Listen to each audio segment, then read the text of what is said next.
Hello, Fightful Faithful. Welcome to another episode of the Tuesday Sour Graps show talking about NXT.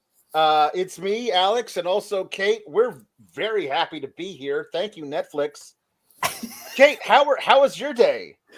Well, today I woke up and I did my morning meditation where I gave gratitude to Netflix, and then I waved like a celebrity, which we did a lot of on FightfulSelect.com last night. We had a lot of fun talking about Raw. Didn't have a bunch of fun watching it so much, but a lot of fun talking about it, where we were just all night waving like celebrities, and of course to the wonderful people in the back, and thanking Netflix as if we were Solo Sikoa. But we've got a lot to talk about on this NXT post show. Obviously, we have two new champions. The Rock came by and said words, most of them foul for our dear friend Dwayne. Most of them curse words, but so much to get into, so much going on FightfulSelect.com as well. The best $6 in the business, because we want your $6, baby. We're talking about you and me, but all the scoops you could ever want. I've got some notes that Corey Brennan sent my way, and I'm sure he'll be following up with even more on FightfulSelect.com. So we're going to get into those in just a minute, but please leave a thumbs up on this video. It's the best way to help people find us in the algorithm.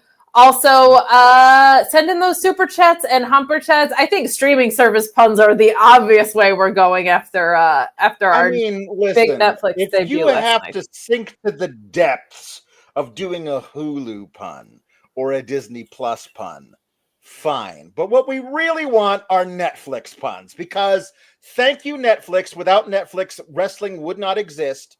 That was told to us many times last night. It's true. So Obafemi would not be champ if it were not for Netflix. So thank you, Netflix. We do have two new champions. Of all the people in the world, we were talking about this before we went on, I think Alex was the first one to say, like, Obafemi is the guy. Because he was doing that way back in the days where we were getting vignettes of him shot-putting couches. And Alex said, not only am I on the train, the Obafemi train, I'm the conductor. I'm leaving the train. Toot. I am on the way with Obafemi. So very satisfying moment for people who've been following his trajectory, and a very cool thing. And then as far as Roxanne Perez goes, dropping the title to Giulia tonight, I was told by Corey Brennan that there are multiple people backstage that do believe that she is getting called up. That's not a surprise with Royal Rumble season being around the corner. Of course, that mid-card title picture too on both brands heating up. Bayley's not doing a whole heck of a lot right now. They've had the one main roster match that Roxanne has had. I think there's some things they could capitalize on there. So sounds like, from what Corey Brennan has heard from a few people, that Roxanne poised for a call-up. We will see if and when that happens. Some other notes from Corey about another Corey who was featured on tonight's show. Corey Graves, this looks like it was a one-off or not going to be a routine thing. He's not a permanent fixture on the NXT desk. He was in the black and gold era for a bit, but looks like here just was the overlapping locations that were a part of this, much like I don't believe The Rock is going to be back every week. I don't think Corey Graves is going to be back here every week. So a one-off or an infrequent appearance there. And just getting ahead of the curve on a couple of things too. Zarya was not featured on the show tonight. Some people were just kind of asking or sniffing around that because we saw Steph Vaquer be in line for that North American title. We saw Giulia go over. Some people were like, where's the third of the big three? But she does have that storyline with Sol Ruka. It just wasn't featured on tonight's show. But she's cleared. She's fine. She's ready to rock and roll. So just those few notes. I did ask Corey if he heard anything about Trig Williams also possibly being called up. I have not heard back. Obviously, that win happened later in the show, so it might take him a little bit more time. But Corey Brennan doing some great work for us over on FightfulSelect.com. Best $6 in the biz. All sorts of stuff going up there this week, including Chris Charlton heat on the New Japan side. There's so much happening. A lot of contract news that came up. Kenny Omega, Sean had reported that he was cleared by Wrestle Dynasty, by World's End. And he did make his return there, not his in-ring debut, but He is scheduled to be on Dynamite tonight and had an incredible match at Wrestle Dynasty with Gabe Kidd. So lots going on FightfulSelect.com. If you are a fan of accurate news and supporting people that report it having those jobs and us, we do appreciate it. But Alex, there's always a lot happening on NXT. I don't think that's where we have an issue. It's just if those things end up paying off, and we are getting some payoffs in the title scene. We've had concerns certainly about the booking, but of all the things for there not to be much happening around, The Rock coming to NXT and essentially saying nothing was a choice, but very glad he had that on-screen moment with Ethan Page. But a big New Year's Evil tonight. It did kind of have like a bigger show feel, I think, than kind of past years. Yeah. Right. They were trying to do something. They wanted to do, there was that thing, I don't know, 7, 8, I don't know, maybe it was over a year ago. I don't know. What was the time where they brought Cody to stand there and announce a tag team tournament that we already knew was going to happen?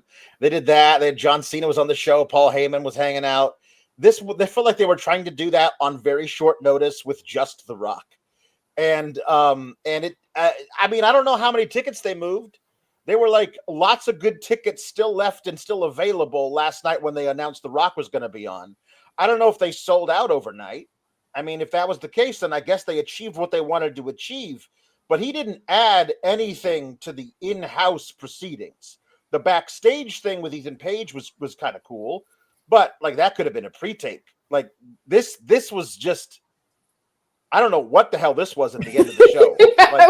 I mean, I'm not sure. I wanted to mention this. Here we are. So I don't know. So nationalistic. So isolationist in our views and only talking about the U.S. This show was on Netflix outside the U.S. So it is thank you, Netflix, to our Canadian friends, to our British friends, to our Australian friends as well, I believe. Thank you, Netflix, for doing this, because I'm sure it was them who decided to pull the trigger on Obafemi becoming the champion. Obviously, that's the case. So good stuff there. But I will say, if you want to watch stuff in other parts of the world, if you want to, well, we're going to go to this early because the segue is right there, and it's not even a cheeky one, but NordVPN is our sponsor tonight. A lot of people were talking about wanting to watch things commercial free since a lot of the episode was a commercial for itself yesterday. And NordVPN will help you do that. But if you wanted to watch NXT on Netflix, you could do that if you were in a different location. And the best way to go somewhere is from the comfort of your own living room. Buying pay-per-views on NordVPN.com/Fightful is going to enhance your pay-per-view buying process. Now, one subscription to NordVPN has so many different benefits, but if you're a big pay-per-view buyer like myself, UFC, boxing, pro wrestling, all that good stuff, any combination of the three, if they're doing a fight circus or something like that, this subscription will pay for itself after 1 or 2 pay-per-view buys. Change your virtual location, pay for it at the prices that other people are paying for it in the UK, in Australia, etc., and you can get different interfaces. Maybe you don't like Peacock and you want to check out the WWE Network the way that it used to be, the way that it was designed to be, the easy navigation, so on and so forth. Maybe you want to watch AEW without commercials. Maybe there's some other overseas services that you can't subscribe to and you want access to them. NordVPN.com/Fightful gives you that with a great deal and a 30-day money-back guarantee. Even better, 24/7 tech support, so if you have trouble navigating any of it, they can help you out. Fastest VPN on the planet, NordVPN.com/Fightful. There you go. NordVPN, also a present sponsor of our Fightful Awards, deepening their relationship with us. But see, Brutalities gets it. Like, I love you, NordVPN, and also Netflix. You got to do the Sokoa style thing, and also occasionally wave. But I did just really quick off the bat want to address something because it sounds like Mike Johnson and Corey have conflicting information about Corey Graves. I can only speak to what Corey Brennan told me, which is not that Corey Brennan is Well, Corey Brennan's definitely not on the announce team. Let me be extremely like clear about that. But Corey Graves isn't expected to be around, according to who Corey Brennan talked to. He is expected to remain with Joe Tessitore. So that is what we've heard. I'm sure more will be shaking out and getting confirmed as we kind of move along here. But I did just want to address that off the bat because it is conflicting information at this moment. So Matt Logan, just letting you know what we know. I don't know what's going to shake out. It did seem on the broadcast that he was sticking around to me. Vic Joseph talking about it's a new year. We're just we're getting settled in here, getting the vibes all. And I'm like, that feels like that's a permanent thing, which I think is a terrible idea because Corey Graves spoke. Not that I love hearing Corey Graves because I've never really been a big fan of Corey Graves. However, if you're telling me I can listen to one of the two color commentators, Corey Graves or Booker T, I'll take Corey Graves 1 million times out of 1 million. And he was just ceding the floor to Booker T, who could yell about nothing. And then occasionally Corey Graves would actually have to call a near fall because Vic Joseph is arguing with Booker T about something. Yeah, it definitely... 1, 2, and so, yeah, I don't know, man. I don't know. It definitely doesn't need to be a 3-man desk. I'll put it that way. Sure, it's a bad thing. Matt Logan does say Happy New Year to Sour Graps. And thank you, Matt Logan. All of you out there. Yeah, it's very weird. I haven't had 3 weeks in a row from the show off since I started it. And I went to Mariah Carey and then we had Christmas Eve and New Year's Eve off. So this is, I'm refreshed. I'm coming in hot. You're That's good. what's up. No ring rust, though, I hope. No. Good. Okay. JW Pringle says Netflix Alex, Netflix Kate, Papa Netflix Elizabeth, and all the SGS Flixers. Hey, why did The Rock try so hard in school? He didn't want to take the opportunity for granted.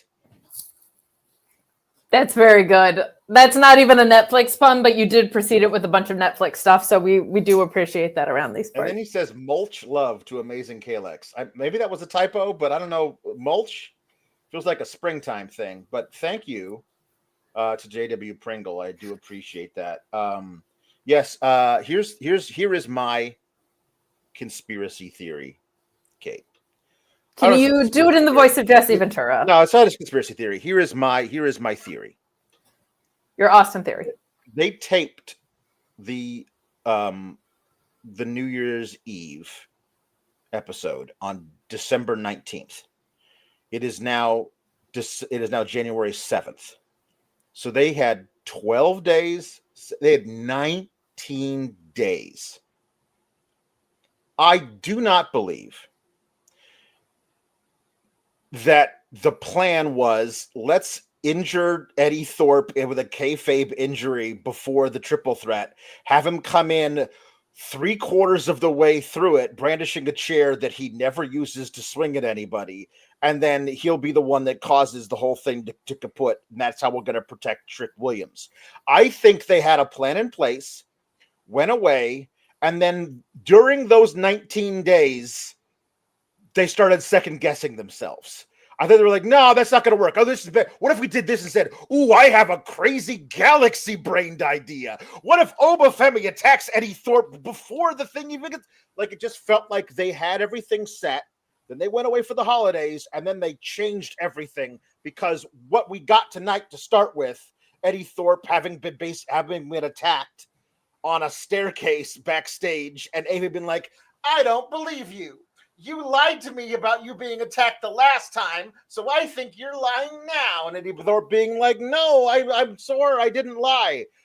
And that is so convoluted. I just feel like that was a thing that they did because they were bored over the holidays. Alex, that feels so in line with what they always give us.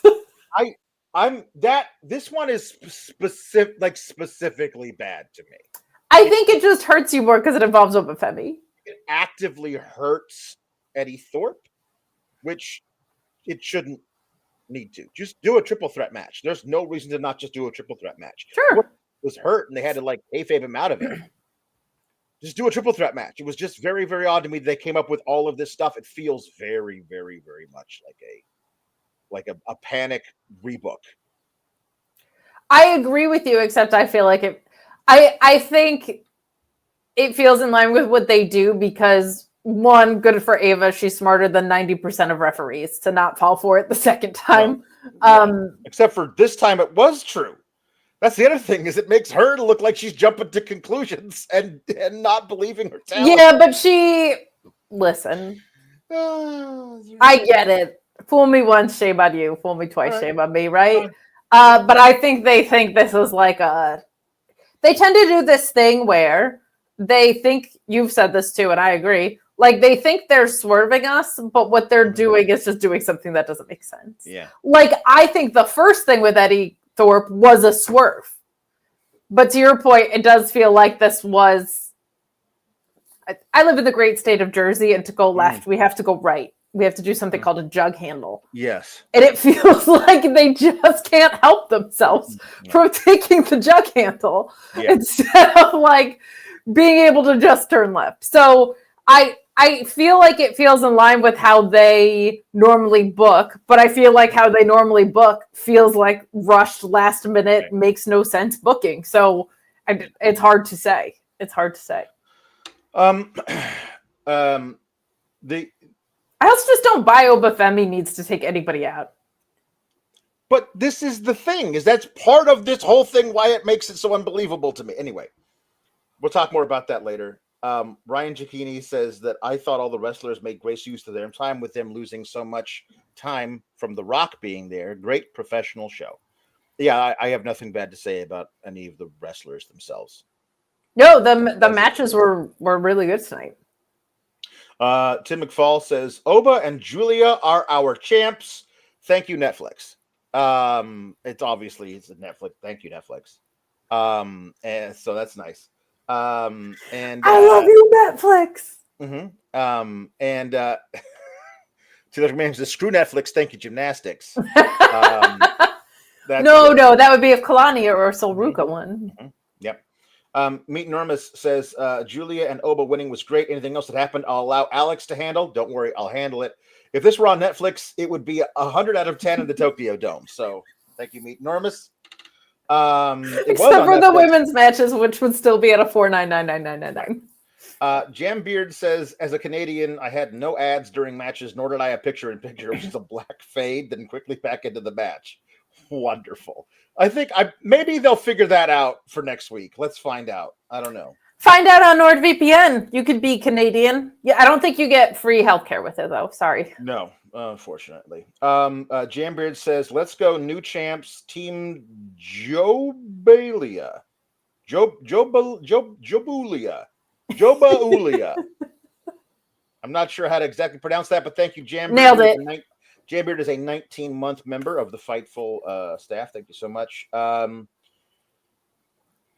Giulia versus Roxanne Perez was great. Yes. It was great. It was just friggin' great.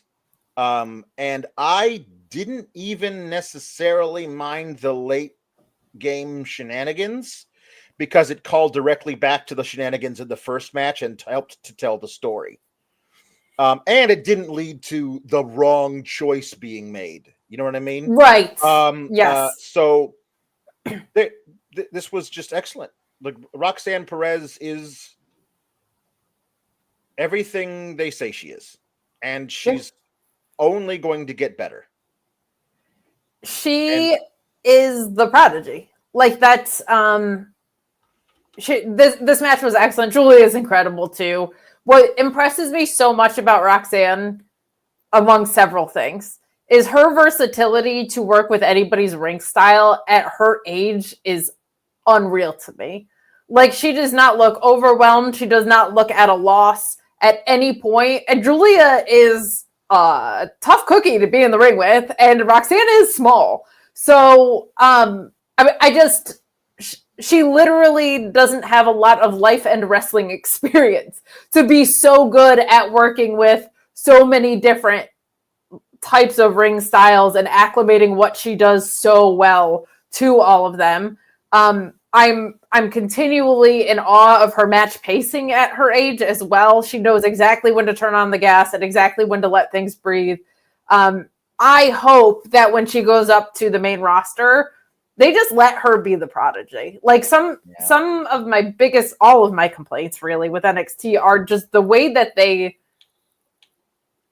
actively hold back talent by adding on creative layers that are unnecessary. Where if you just let talent shine, like Roxanne can shine, and just let her be the prodigy, because she's this damn good at this age. Like, just let her be that. So that's what I would like to see on the main roster.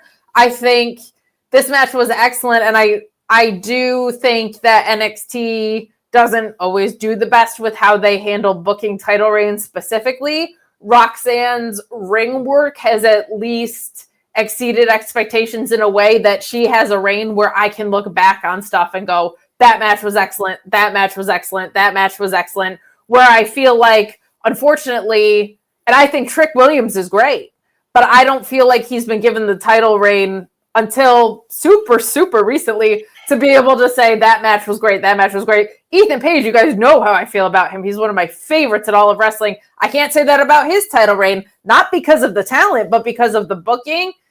Roxanne has been able to overcome that in the second reign in particular. The first one was really just that Mako match that worked. But Tiffany Stratton, right? She had the matches against Becky, but like the Thea Hale stuff was not very good. I don't know what the hell happened to Chase U. That just like doesn't exist right now. No. But I'm happy that when I look back on her time in NXT, even though some of the I'm a heel now stuff is not great, I can point to matches and say these were the moments that led her to be a main roster phenom, because she's going to be one. She's going to be one. So very excited for her if this is her swan song. I don't think they may try, but I don't think you can deny her on the main roster. You know what I mean? I think she's just that damn good. They also need it right now. They have 2 women's mid-card titles right now. Like, that demand more talent. They do need it, but it remains to be seen of what they may indeed just silo off one of their main titles with a thing that is only about that. Only one person is allowed to do any of it. And so we're just going to sit there and wait and wait and wait and wait and wait, rematch after rematch after rematch. And like, they might do that. They just maybe finished with one of those type of stories, but it might also be continuing, because you never know. So if that's the case, and she just hangs out backstage and occasionally gets, like, it looked for a while that they were going to do something with Lyra Valkyria. They may still. She may end up being the first ever Intercontinental Women's Champion. But for several months, she was doing nothing. And she was the NXT Women's World Champion before Roxanne. I happened to rate Roxanne Perez far above Lyra in my own personal judging of what they are, of what their ceilings could be. But honestly, who knows with any of these people? I don't think you should even try to deny her, but I don't think you can. I think she's that damn good. And I think that other women, the other top women up there, are going to want to work with her. They're going to say, I want to do a program with her. And I think that will certainly help her in the long run. Yes, they're just excellent. Like Io versus Roxanne. Right, I know. Like, give me 20 minutes of that tomorrow. Yeah, all day. I don't think I don't think that she should win the Royal Rumble, but I think she should be in the Final Four. Yeah, I agree with that. You know what I mean? Like, I think make the statement. But make the statement. Have her debut on the main roster in the Royal Rumble around 14 and last until almost the very end. Like, that would be a really, really cool thing for her.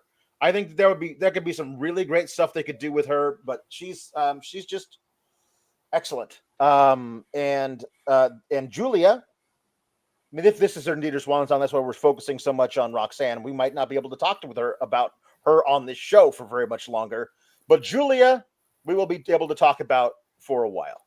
Yeah, I think so. She's everything she was said to be in coming over here. Just hits so damn hard. Sells great, excellent footwork, just a brilliant wrestler all around. I I'm very, very, very impressed with her, and also, and I'm interested to see what she can do as a champion, working with all of those other women who are close to that level. Like, what extra stuff can she bring out of Jada Parker? Yeah. Because Yes. Jada Parker is this now, having never worked with somebody who's that much above her pay grade. Giulia pulling Jada Parker up, because Jada Parker seems to me like the kind of woman who would take a challenge and be like, I'm going to match that. Well, she did with Roxanne too. We saw that match. That was great. I think that Jada with Roxanne was a different kind of vibe to me because of how they were playing that relationship. My favorite thing that they never really brought up again, really, because they had Jada siloed off into stuff with Lola Vice and other people, is that, remember that little face-to-face interview backstage with Jada and Roxanne, and then she smacked Roxanne out of her chair. Yeah, and look over and says, "Who the hell are you?" "Oh yeah, I know you. You can get some too." They never paid that off. Back to that. I don't think we ever. I don't. Correct me if I'm wrong. I don't remember a Jada Parker and Giulia face-off ever. This is the perfect time to maybe kind of bring some of that energy back, because Jada and Giulia together, whoo, like that could be some really match made in heaven. Yeah, like that feels like wrestling soulmate territory a little bit. Yeah, that really does, because I think that, like, oh, wait a minute. So I haven't been hitting these women as hard as I can. You will allow me to do that. You know what I mean? Kind of those things like that. That should be a lot of fun. I think that the end of this match with Cora coming in to like help Cora help after the Northern Lights bomb on the outside where Giulia's spent and Roxanne's probably unconscious. Cora coming out to roll her back in, and Giulia making it in for the 10 count. The pop rocks kicking out of it. The big knee, and then another Northern Lights bomb to win it, I think was really excellent. The ref kicking out Cora just on general damn principle. That was good. That was good. This was all very excellent. This is the right call to make. You keep a title on Roxanne, on a woman like Roxanne, for this long, so that you can put it on somebody like Giulia. Like you want to have a really great transition from one great champion to another great champion. Like, I agree, and I'm also glad because I felt like there was going to be more with the Cora Roxanne relationship. And I'm glad, I think just because of the timing of the injury for Cora, unfortunately, we weren't able to maximize the juice that they probably wanted to get out of that. There's also no tag belts around anymore. No. So I'm glad that they didn't hold back Roxanne in the hopes of elevating Cora further, because I think she's too special of a talent, and that I do think she is one of the, we're going to be talking about one of the greatest women's wrestlers of all time when her career is a decade from now. I think sooner than that. But what I mean is, I think she's that special that she's going to be in the same breath as the way that we talk about the Mercedeses and the Charlottes and the Ios and the Beckys and Baileys of the world. So I'm glad that it wasn't like, well, we'll keep her around until after Mania because we want to do this thing with Cora. Let the Giulia and Cora picture breathe. I also, for me as a viewer, I think we also need to see more from Cora. So I don't think on a timeline that is between now and 6 months from now, we're going to see that elevation at the pace that would warrant. So I'm excited. I'm excited for a Giulia title reign. Before we got The Rock, we said before we went on air, it was not electrifying tonight. It was kind of came in with a rolling blackout, and it was not electrifying. But what was the go-home shot, really, before The Rock came out, was Obafemi, Giulia holding up their titles. Cool, like, production stuff going off around them or whatever. So I anticipate big things from both of those title reigns in different ways.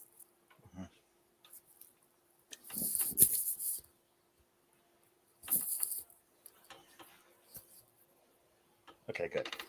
We also haven't thanked Netflix in a while either, and I want to thank Netflix for giving us Roxanne Perez. I'll explain how later in the show. I would thank Netflix. Thank you. I want to thank Netflix. Ryan Chikini says Tiffany, Rhea, and Giulia champs to lead the future.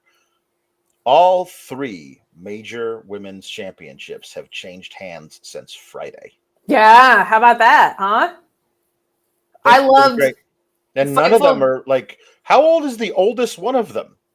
Is Giulia over 30? No, she's not. So they're all in their 20s, and they're all the champ. Like this is a great thing. None of them are part of the 4 horsewomen. Like this is excellent. Now watch Charlotte come in and win all 3 titles. Like that's the next step. Is Charlotte comes back and she wins all belt collector Charlotte by beating all 3 of these women. So Giulia is 30 on the nose. Okay, there you go. And as of October, so yeah. What's great about that to me is they all have such different strengths and presentations and in-ring styles. Like all 3 of them are so different. Tiffany and Rhea and Giulia are all very, very different wrestlers and can do very different things with very different strengths. So that part excites me too. And you're right. None of the 4 horsewomen are involved in this right now. Charlotte coming back for Tiffany, I'm actually not like mad about that either. I would like for Tiffany to win. That's the big question. Right. It sets up fun program possibilities. Like I think if Becky does stuff with Lyra, Rhea's field is a little bit more open. I think Tiffany and Charlotte is almost a slam dunk at that point. And Giulia, the sky's the limit. She just got crowned. So right. Tiffany's only 25. My goodness. Just Ricardo says Roxy and Giulia with the walk-off homer with 2 on. It was an amazing match. Perfectly put together. Jambeard says, Alex, what was better, Jada smacking rocks or Lash booting Nikita during their interviews? I think we forget about that pump kick. That was pretty ridiculous. It was pretty amazing. But I think that it's a much greater chance that you see Jada Parker versus Roxanne WrestleMania match than you ever see. Correct. Like you could call back to that slap in 6 years when they're absolutely killing it on the main roster. I don't think we're ever going to need to call back to Nikita versus Lash. I don't think that's a thing we're going to need to call Unfortunately, they won't, and they'll just be like, Dominic Mysterio, you have a crush on one of them, and that is what we will get for 8 months. Dominic Mysterio and Nikita sounds like a match made in heaven. I don't know, like, what you're talking about. Those 2 are made for each other. No, I meant Jada. No. That's the storyline, though. That's what they're going to use to elevate Nikita to world title level. Is they're going to give her Dominic. He's like, just goes, Alex, stop now. And Vicky right after it goes, no, Kate, no. We are agents of chaos. That is what we are. Hey, there's a lot more of you watching now than were at the beginning of the show, so I'm just going to get into your super chats and humper chats reminders. You guys have been coming at it with the support all night. We do streams, or we do puns here if you're new to this. We also have our own lore, which you will discover throughout this show. But we'll also remind you to subscribe to FightfulSelect.com as well. Tons of scoops that have gone up there. There's also an Ask SRS channel, which you can bug him about in the Discord, and he answers way sooner than he should. There's a backstage report, and you get me and this guy doing pay-per-view and PLE post shows, not on the main channel. So if you like what you see tonight, go ahead. Join us back there, as well as Sour Grabs every Monday, like yesterday, where we spent 90% of our show thinking Netflix and waving like celebrities. Yeah. Also, they have like a Bennifer type of like portmanteau, Dominikita. It's perfect. Dominikita is. I gave like 6 plugs, and you're still on Dominikita. No, of course. Now I'm rooting for it. Like this is the perfect. Like that's it. Make it happen. Just so they can be the only reason you need to do it. The only reason you need is Dominikita. It's right there. It's right there. Come on. My God. I don't know. Allie, did you miss any waving? Hi. Hello. Thank you, Allie. Thank you, Netflix. Thank you, Netflix. Thank you. Now they're making merch, Alex. Yes, better than the merch they had way before. Much better.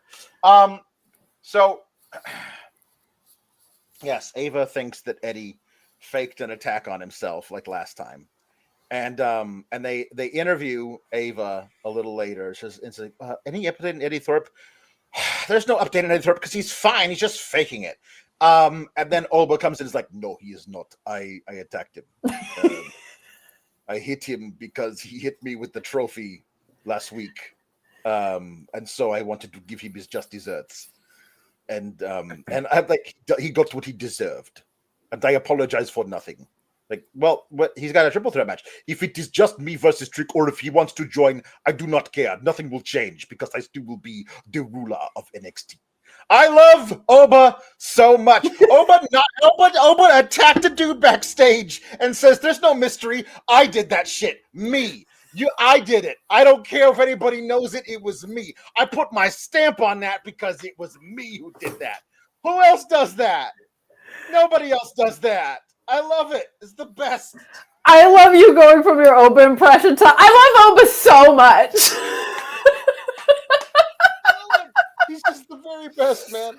Oh gosh. Thank God for Netflix giving us Obafemi in this world because thank God for Netflix. I do love in a world of backstage attacks on both the main roster and NXT. Oba's like, this is not a whodunit, by the way. I got hit, so I hit him back. He's taken out. I don't care if he's in the match or not because I'm going to win anyway. Beautiful. Do not do what you did to Gunther in this title reign and make him. Not everybody needs to question themselves and feel like maybe I am vulnerable. Not everyone does. No. Least of all Obafemi. He's perfect. Can't do that with Oba. Can't do that with Oba. Just let it be. No, man. Can't do it. Don't make him lose a bunch of weight either. Don't make him be like, oh, you're lean Obafemi now like you did with Gunther. Don't do it. Imagine like Oba out there with his felt swimmer's body. Oh, God, no. On a slim fast diet? No, thanks. No. Don't do it. Can't have it. Let him be. No. He's the best, though. I love Obafemi so much. So, Javon Evans, here's another conspiracy theory. I don't know. Did Javon Evans go get braces? And that's him having his jaw wired shut? Like, because a lot of people who were like, never got braces as a kid, like they want to fix their teeth when they get older and get some money. And like, maybe that's a thing he wanted to do. And so they wrote that into the thing by having his jaw wired shut. Like, he's got braces now. Did he have braces before?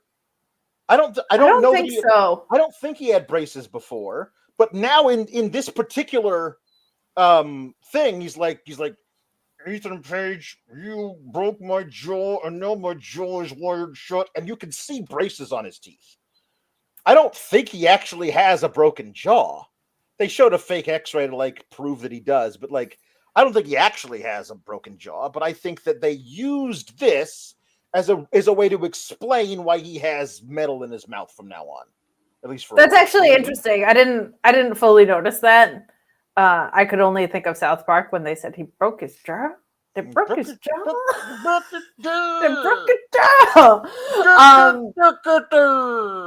Yeah, I didn't pick up on that, but that's an astute observation, and good for him if that's the route he chose to go. That's a cool way to write him off for a while to let him get the oral surgery, and then then he comes back and he'll still have the braces for a while, but like it'll be part of the deal or whatever, He could probably Invisalign it, honestly.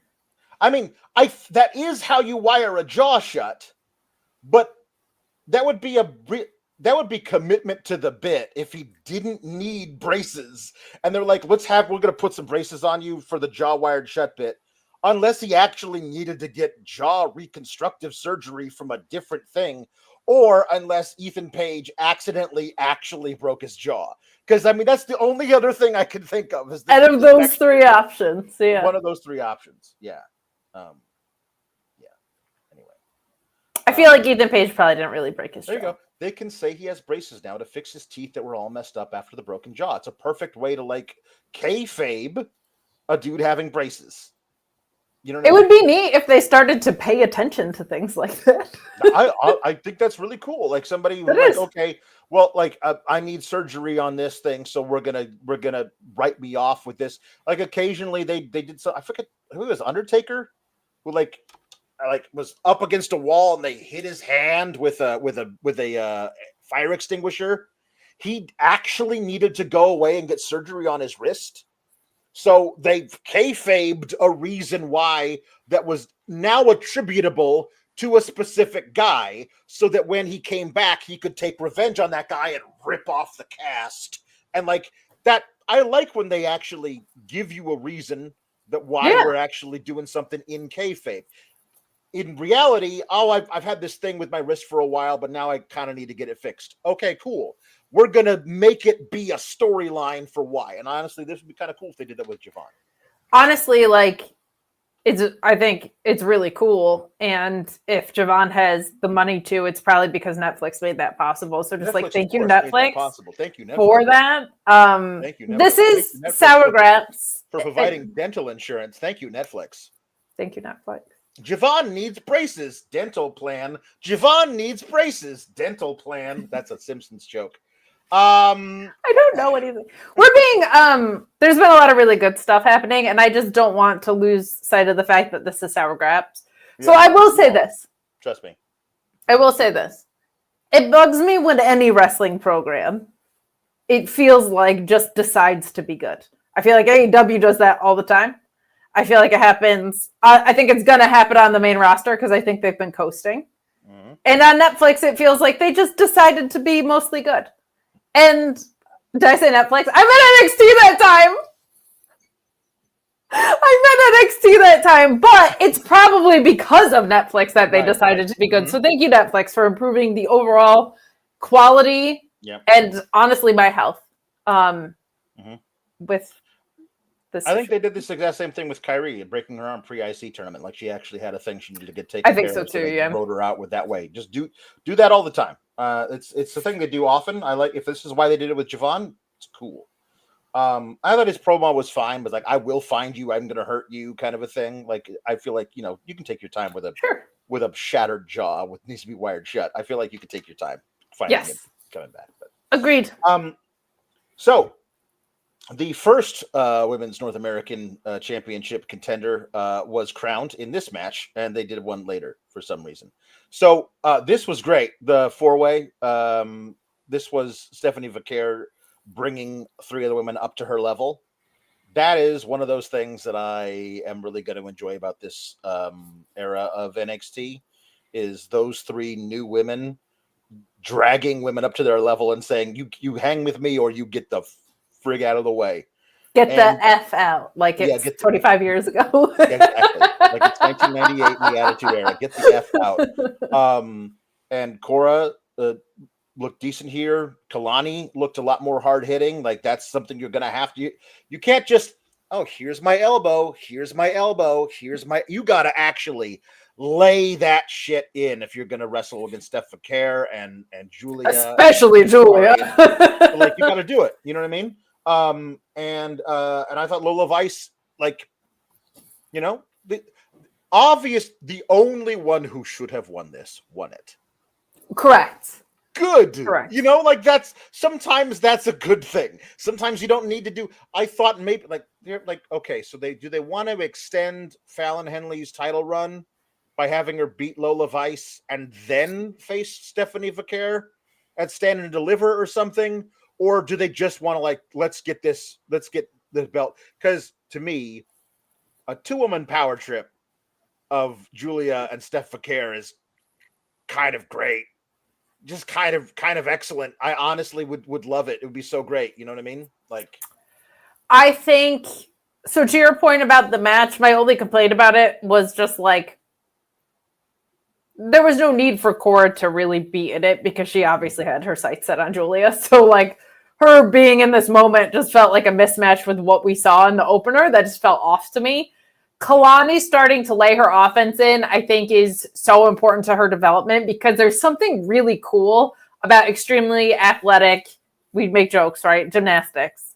But like people who have that skill set, if they can learn to lay in their offense really hard on the other side of it, that becomes a really unique recipe of ingredients for a wrestler that not everybody has. Like Tiffany got better at that too. Tiffany started to lay her stuff in more, and it made her a little bit more unique because a lot of people master one side or the other, but not both. So if Kelani can grow in that way, and now the booking is also doing things that make more sense for her, because she should be frustrated by this. That was her title. She was in matches to get a shot back at it. She's not there. She should be pissed about that. Great, clean, beautiful, makes sense. Good booking for someone who had a title reign that was given to her before she was ready to step into that moment. So I really, really like that. Lola Vice, this just feels like the level she's at. She's had some big wins with Jada. Like, no problem with her big in this match. Cora just fell out of place after what we saw in the opener. But this was Steph's to win the whole way. I agree with what you said, and I think it's one of the most rewarding parts about watching NXT is when you see people start to rise up to the level of people that know what they're doing. Like when an Ethan Page comes in or something, like when people come in that have the experience, that are more seasoned, and it becomes one of those things of a rising tide raises ships, right? There probably will, unfortunately, be some people that can't ride that wave, and they're going to be taken off TV and improve, or they're going to figure out that maybe wrestling's not for them, or this ecosystem doesn't work for them, or whatever. So, but it's really refreshing that we're getting a bunch of heavy hitters at once, because that's just going to lift up the entire product as a whole. Steph is amazing. Everything I said versatility-wise about Roxanne is true with Steph, and she's just so damn smooth in there. Like, she's such a smooth operator. And I love that Zarya comes in with this F5. Giulia comes in and she's going to strike the hell out of you. And then you have Steph, who just is a completely different, very fluid, lucha-infused wrestler. All three of these heavy hitters coming in feel very different. Absolutely adore that. Does feel like Zarya is just like, and now you're friends with Sol Ruca and you're not near any titles all of a sudden. It's kind of like, what? So I hope they get her on a path, because I actually think maybe out of the three, like, she's the least known one, but I think she has an incredibly high ceiling as well. But here's my hope for, I mean, Vengeance Day is middle of February. That might be too early to do some of these things. But if you're talking about two women's title matches for Stand and Deliver, I want Giulia versus Zarya for the world title. And for the North American title, Steph versus Sol Ruca. I think that Sol Ruca's game against Steph could be really frustrating for Steph. And also, if Sol gets caught by Steph, she's getting a broken back. And that is a really cool thing, to like Steph like getting a little bit angry about everything and having to work a little stiffer on somebody like Sol, who is frustrating. But if Sol catches her in the Soul Snatcher, that could be it. Like those things, I think that could be really, really excellent. But I would not mind having Giulia's first challenger at Vengeance Day being Jada Parker. I think that'd be kind of a cool thing to like see. Okay, let's do that first. We'll get around to that again in the spring, maybe. Like maybe that's a thing. Maybe Jada Parker becomes the Giulia nemesis who actually has to is the one who ends up a year from now when Giulia gets called up. Jada Parker's the one to beat her. Like that, because I really do think those two could have a lot of fun. Yeah, there's something special there. Yeah. Just Ricardo says Kelani was on it tonight. The culling is beginning. Yeah, they are actively being like, okay, so who are the women who are going to hang with us? And Kelani is like, I'm going to hang with you tonight. For sure, I'm hanging with you tonight, and then we'll figure out how it goes from now. Thank you, Netflix, for that. Thank you, Netflix. Tim McFall says, if Steph Vaquer isn't your favorite women's wrestler, you are quite simply wrong and need to re-examine your life choices. Also, thank you, Netflix. So Tim is on board with the Netflix gratitude. It's important. And Orion Ben says, this is an SGS night. Just let the gals wrestle. Fantastic first hour, certified stars. Even Kelani looked great compared to 6 weeks ago. Congrats to our new champs for overcoming HBK-itis. Hell, even the whack parade looked decent. What world is this? It's true. And yeah, Luis reminding me of Kelani losing to Giulia 3 weeks ago was the best thing that could have happened to her. Her in-ring has been dramatically. Isn't that what the Performance Center is for? Like, I just imagine like getting Kelani getting an hour of ring time with each of these women every week. just letting if she can learn by osmosis, she's going to improve like crazy.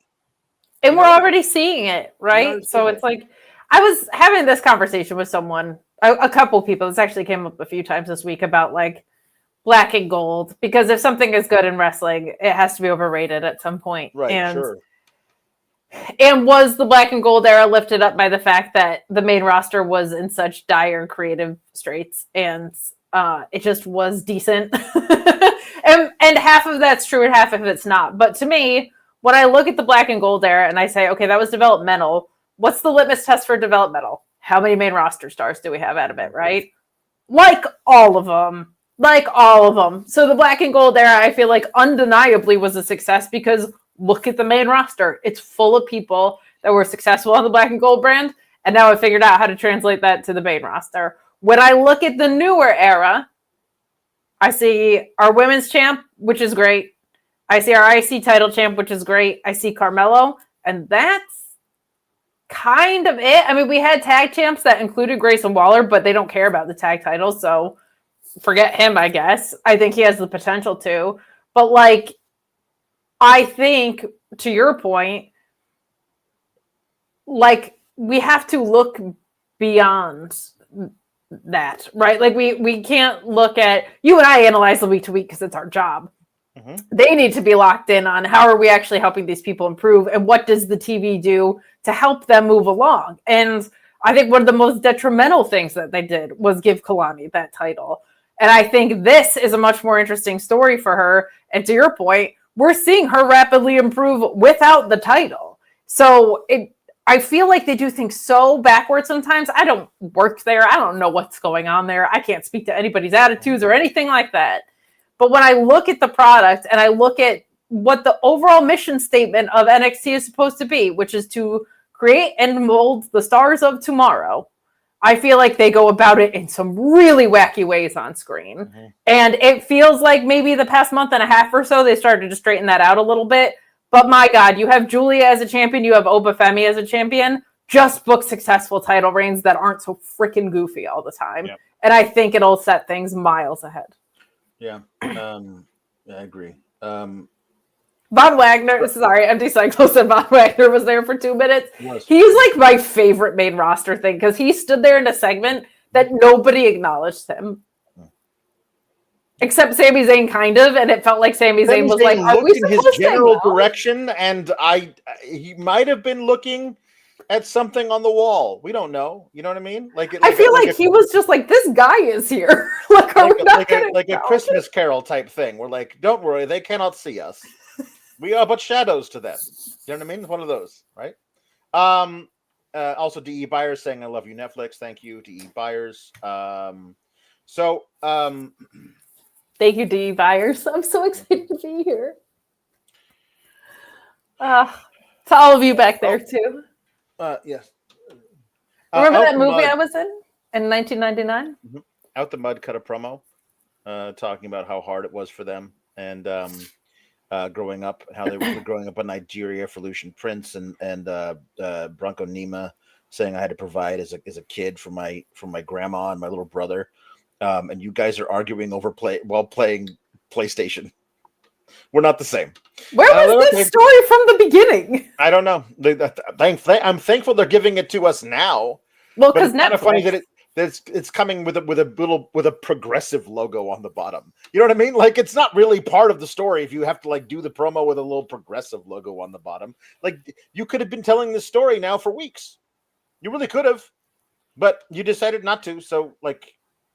Well, Netflix told them to get their ass in gear on the story, obviously. Yeah, it's true. Netflix was like, come on, guys. Even though they don't carry this product, they were like, it's sitting right there for you. Guys, Netflix will get off the pot. Let's go. Come on.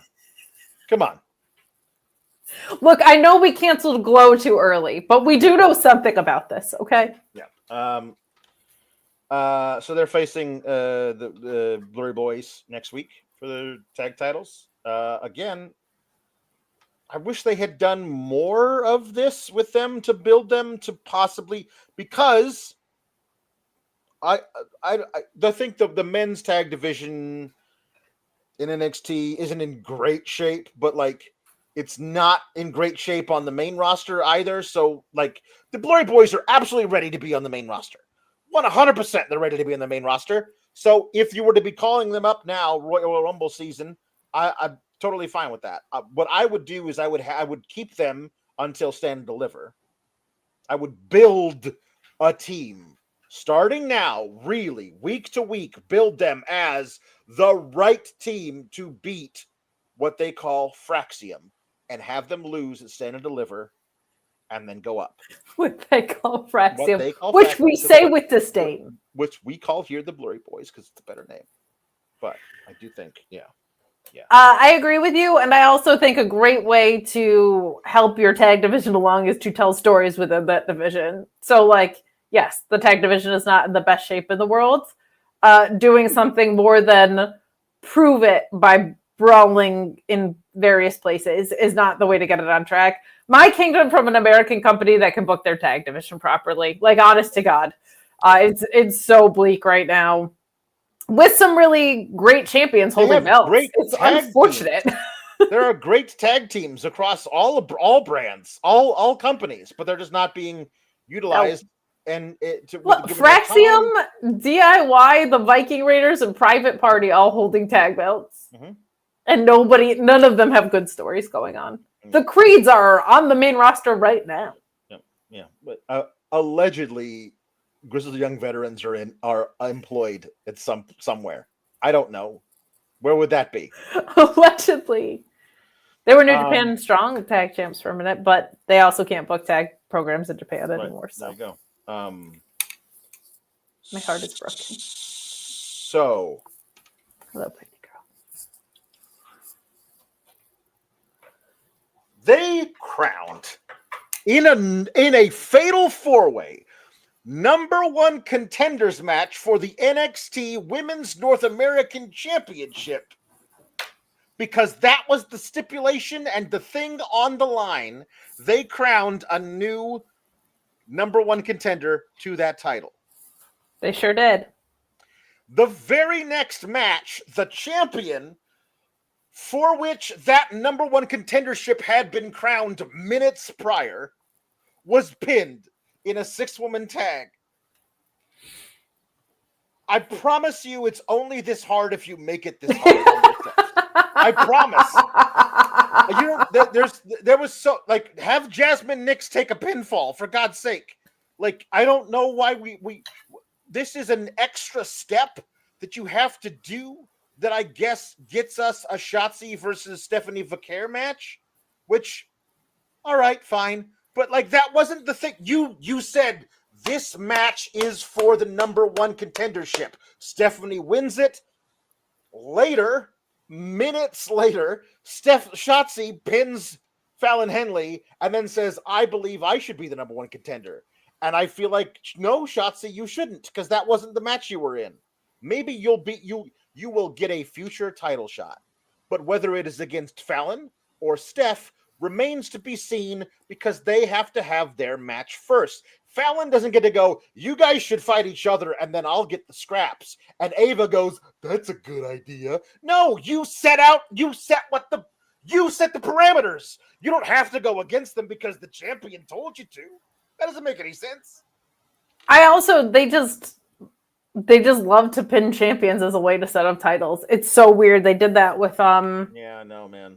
They did that at the big ECW show, which also had a legend coming out doing weird things for no reason. Yeah. So I just don't pin your champions. It makes no sense. It makes them feel like they're bad at their job. Because it's also so rarely done in the right way. It's not done in a proving ground match. And it's not it's not done with, like, rarely do you feel like someone, like, won with a flash pin or outsmarted someone to get that title shot or whatever. No, they just beat them. Like, there's no in-match storytelling that is, like, so impressive that you're like, oh my God, they beat the champion. Like, that feels like no, they just won. Like, there's nothing like, holy crap, they were a step ahead of them, or, oh my God, they really snuck that win. Like, no, they just win. So Shotzi versus Steph for the #1 contendership is happening next week. I feel like that's just an extra step to get Stephanie the thing that was promised to her if she won the match before, which is what she said. I beat 3 other top contenders by myself. I get the title match because you promised it to me. And it's like, well, that is a point. And then Shotzi says, but I pinned Fallon tonight. Well, that is also a point. Ava, please have a spine. Stick to the thing that you said it was beforehand. I don't understand why we did this. This should not have been booked this way. No, it's very stupid, and it just feels like they're going to lead to a triple threat.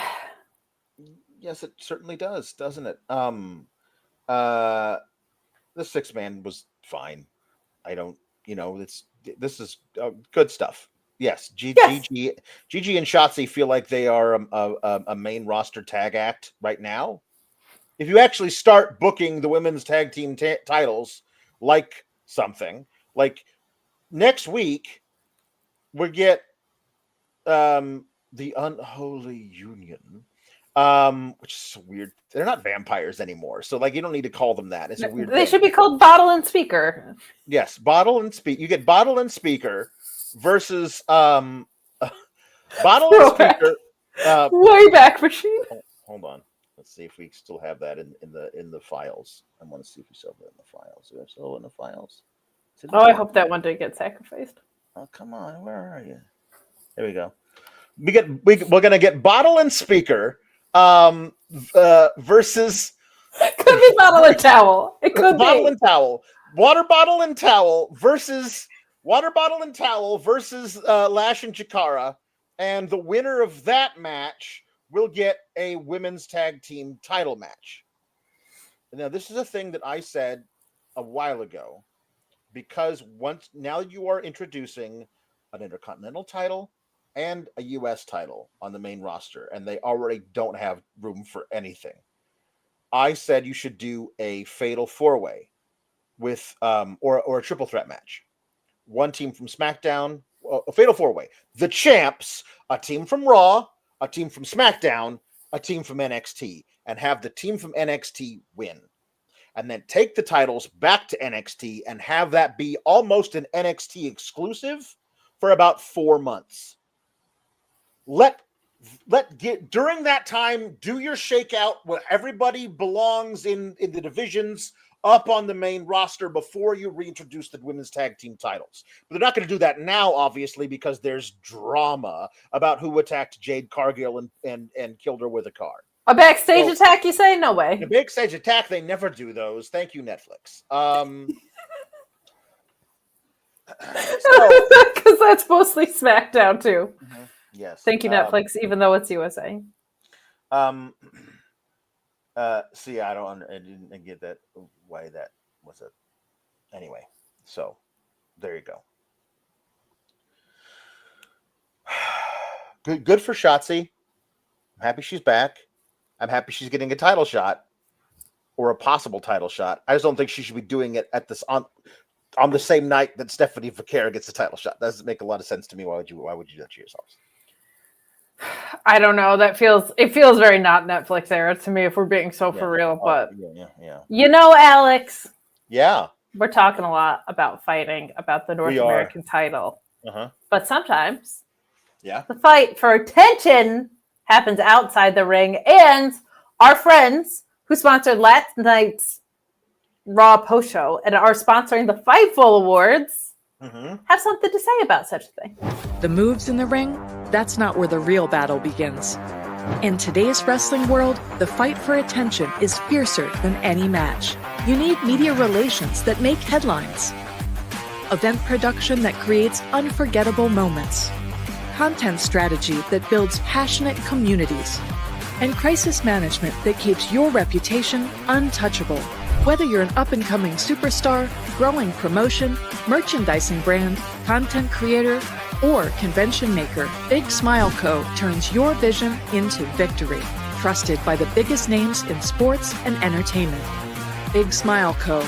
They've worked with Warner Brothers, Discovery, WWE, and some of the biggest names in sports entertainment. Check them out at bigsmile.co.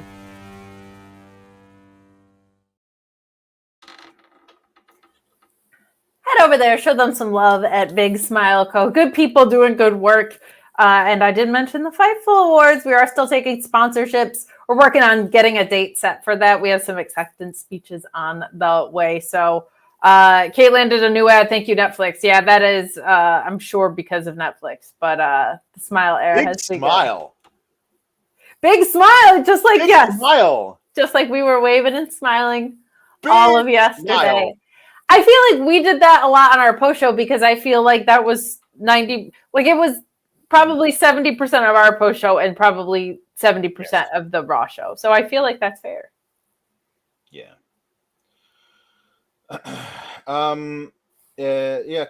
Jay Miller brings up that Cora hasn't won a match yet since her return. Weird. She won a tag with Rox against Giulia and Kelani some weeks ago. But she hasn't won yet, which is interesting. I don't know. Yeah. We will see. Yeah. Okay.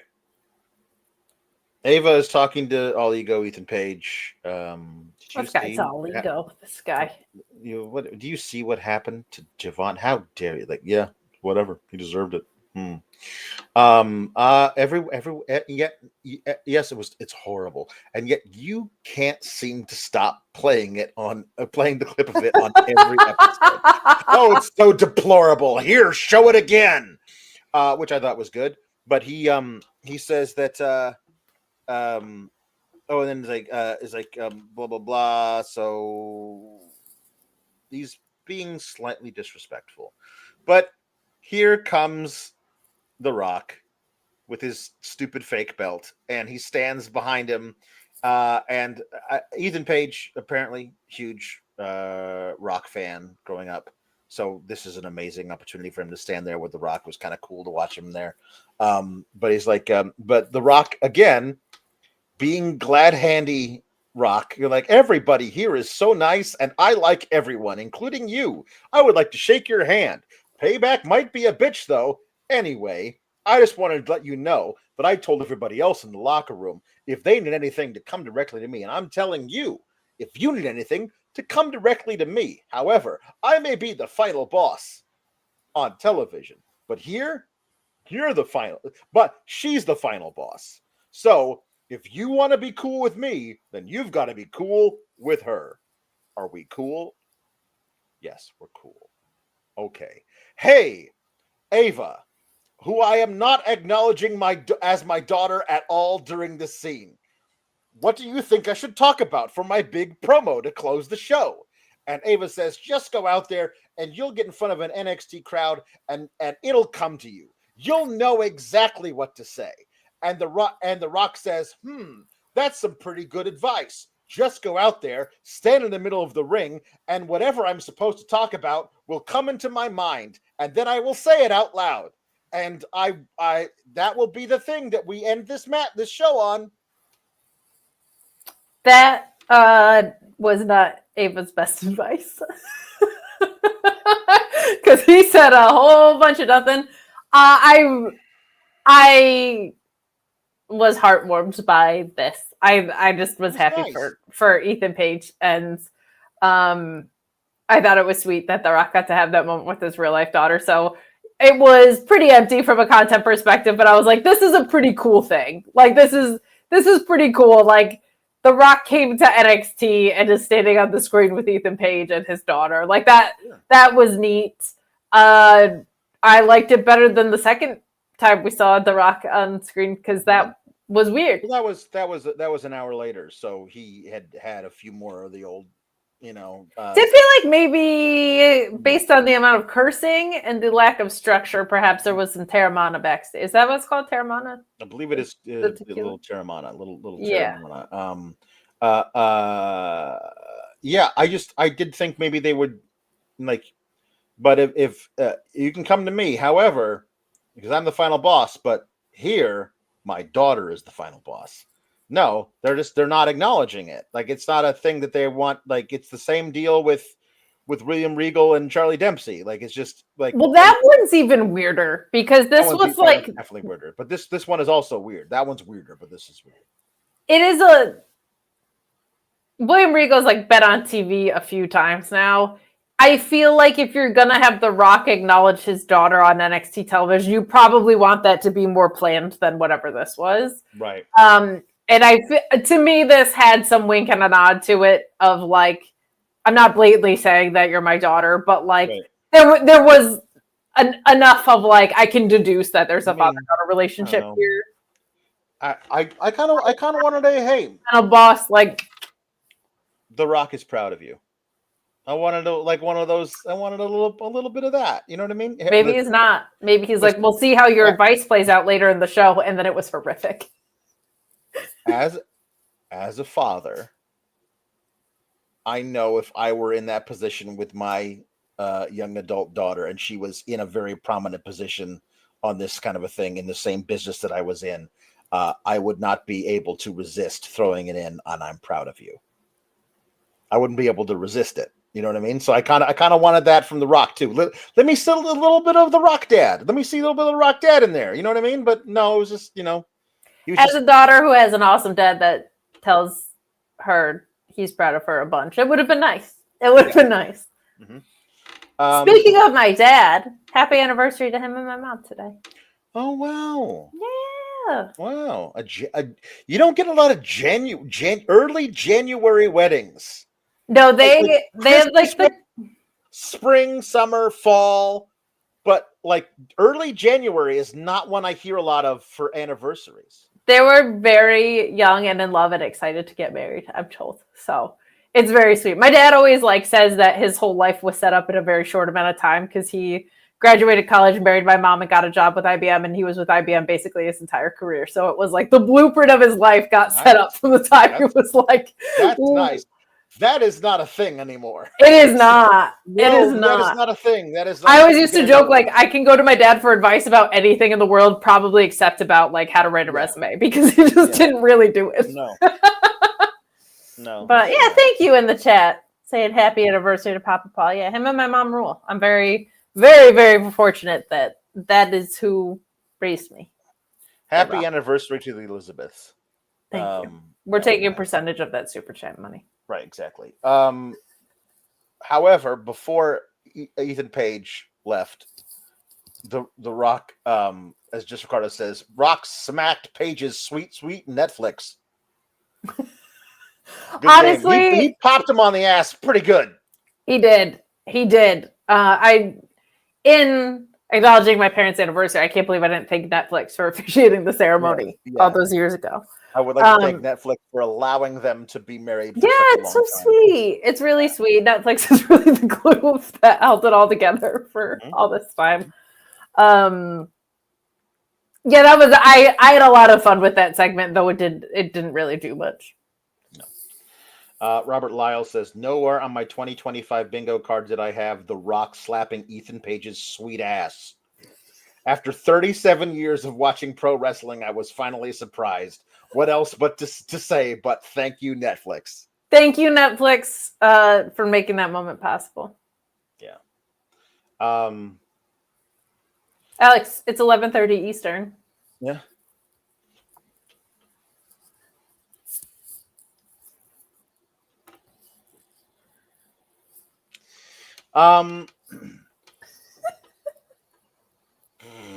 Lexis King is my dad's in on the bit. Thank you all and Netflix for the anniversary wishes. There you go. Lexis King is now you're not still your Heritage Cup champion. He is again because you have been gone. I have, but I am caught up on how weird. You're caught up, but we haven't heard your take on the finish, the Christmas Eve, to all a good night that they did on Christmas Eve, where Lexis King was knocked out by William Regal with one punch, forcing him to drop a set of brass knuckles that Charlie Dempsey picked up absentmindedly. The ref saw him holding brass knuckles, saw Lexis King knocked out, and immediately called for the match to be over with no more investigation into what might have happened, therefore causing on a DQ Charlie Dempsey to lose the Heritage Cup to Lexis King for approximately 7 days. First of all, just thank you to everybody waving back. It means a lot. My reaction is, what? Yeah, there you go. Thank you. That's pretty much it. It's stupid. And I feel like I was so excited about the Heritage Cup, man, and I miss Noam Dar so much. But like, I thought the Heritage Cup was going to be the thing that had the least amount of shenanigans because of the stipulations that a Heritage Cup match provides, and it has become the most overbooked, weird. It feels antithetical to the thing that it's supposed to be. Yep. And I don't like that. So the controversy was maybe it can't change hands on a DQ. So we're going to have a rematch, and it's going to be sudden death, one fall to a finish. The one fall, of course, now was filled with shenanigans because Charlie Dempsey completely out-wrestled Lexis King and then was going for a leapfrog, but Lexis King didn't duck. He just rammed the crown of his head directly into Charlie Dempsey's balls while he was up in the air, and then was like, well, I guess I'll go back to winning the wrong way, and took advantage of having inadvertently headbutted him in the balls, hit the coronation, and pinned him. And I don't know. This just felt dumb. I mean, he shouldn't be a face. No. So that part's good. I mean, if this leads to him next week coming back out on the throne, clearing the cup, and like, ha ha, yeah, the king is on a roll. I mean, at least he'd be. I don't want that, but I want him to be a jerk again because I don't want to have to be asked to root for him. Sure. By the commentary team over and over and over again. Yeah, he needs to be a heel. So I'm hoping this is like, I can only be a champion if I do things the wrong way. Yeah. But also, can we pick a character for him and follow through with it? Not allowed. I'm almost a loose cannon, JK. I'm a baby face. JK, I'm a straightforward heel that does things the wrong way. I believe we did see Lexis do this exact same spot against Javon. So then this is just him being a bad wrestler twice, or is this one him like strategic, like doing it like, on purpose? It worked that time. That's obviously inadvertent contact, says everybody on the commentary team. So I would like it much more if he did this on purpose and admitted to it next week, That would be better. Yeah, and Lieutenant Photo says, can we just make him his father? Are they trying to set up a big reveal? Because we all know. And also look at them. You can just tell. Yes, I don't know. Yeah. Darth Regal. The low point of the evening. This was an overwhelmingly better episode than worse episode. So yeah. But it's nice because it's like putting on a familiar sweater. Like, oh, this was really stupid and made no sense and was overbooked. It's like cozy. Right. Obafemi is your new NXT World Champion. That is good. A lot of how we got there is very dumb. But does it matter? A little bit. Yeah, it does. It's kicking off the title reign. It's the way he became world champion. So, to me, that's always going to feel like they didn't have enough confidence to just let him win a triple threat. Or after the original, I got Eddie Thorpe back for getting me last week, then just have him beat Trick Williams one-on-one. And then you could do a thing with Eddie Thorpe wanting to get his revenge on Obafemi, the new champion. Having to do it, all of it. Obafemi takes out Eddie Thorpe. Now, I did like the fact that he admitted to it because that was so great. Yeah. I am standing on business with this particular thing. I liked that. But then Trick Williams comes out. Obafemi comes out. Mike Rome gets on the thing and says, this is an NXT title match between this guy and nobody else. Well, I didn't quite say that, but yeah. I mean, he should have. Between this guy and nobody else for the NXT World Championship. It was originally booked as a triple threat, but and listen, I am nothing if not consistent. The ding ding is paramount. It is paramount. Once the bell has been rung, and it has started out as one guy in one corner and another guy in another corner, that's the match.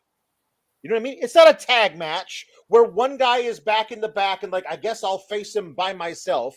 This is for the world title, a singles title.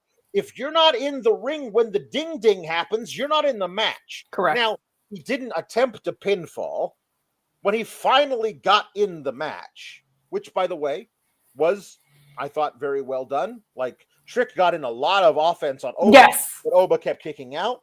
And it did not look as though Trick was imminently going to get the victory. Oba hit his giant power bomb a couple of times.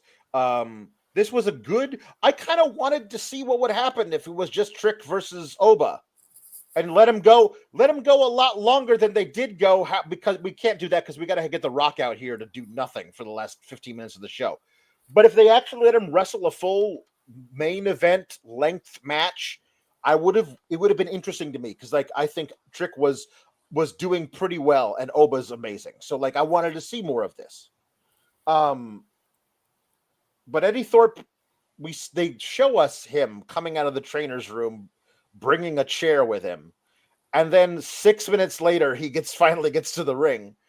And he's got a chair. He pulls the ref out to make sure a pinfall can't happen. Then gets up on the apron.